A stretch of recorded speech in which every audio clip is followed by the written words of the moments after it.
So ultimately, it was about 20 years that I was on these medications. So I was born in Nogales, Arizona.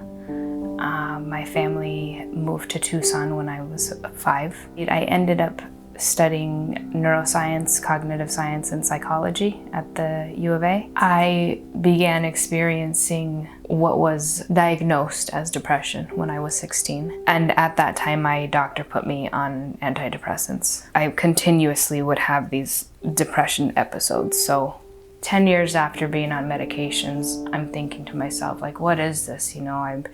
I've been on these medications for 10 years. They're supposed to be helping me, but I'm still going through all of this. So I saw my first psychiatrist at that time. He told me, you are bipolar. And at that point, I was switched medications. That process was excruciating. Mood swings, anger, agitation, thoughts that were not mine. At that time, I was living with my parents, and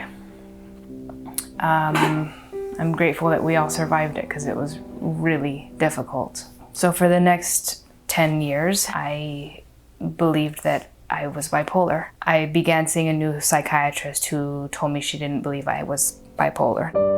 And she slowly weaned me off of 2 of the 3 medications that I was on at that time. My life started getting better. I thought these medications were helping me, and now I'm getting off of them and I'm feeling better. So what's been going on? I read something in a book that said these medications are incurring or producing symptoms that are similar to post-concussive symptoms.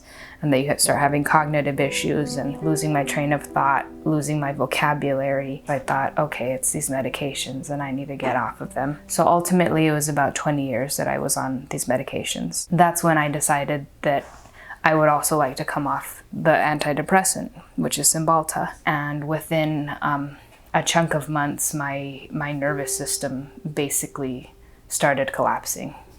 My digestive system went crazy. My processing system went crazy.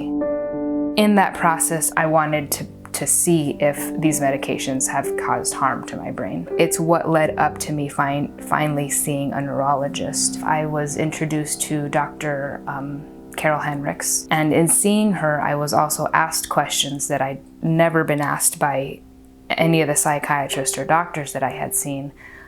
Such as if I'd had any head injury, any head impacts, and I have. We did the MRI DTI.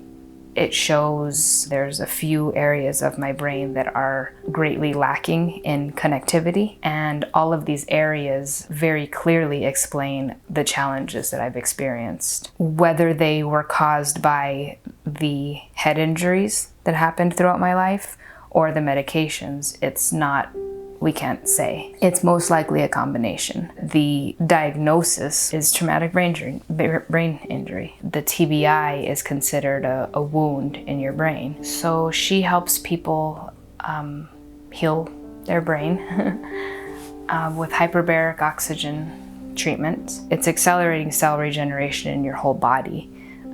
Your brain being part of that. I started maybe 3 months ago now, and I've been seeing good changes. My nervous system seems to be coming back into line with itself. I'm thinking better. My body is functioning better. I've been suggested 40 to 100 treatments. The treatments are $125 each, and they're not covered by insurance. And I realized that I wasn't going to be able to afford the oxygen treatment on my own. So if you're able to donate, that would be really awesome. And if you're not able to donate, a share is wonderful.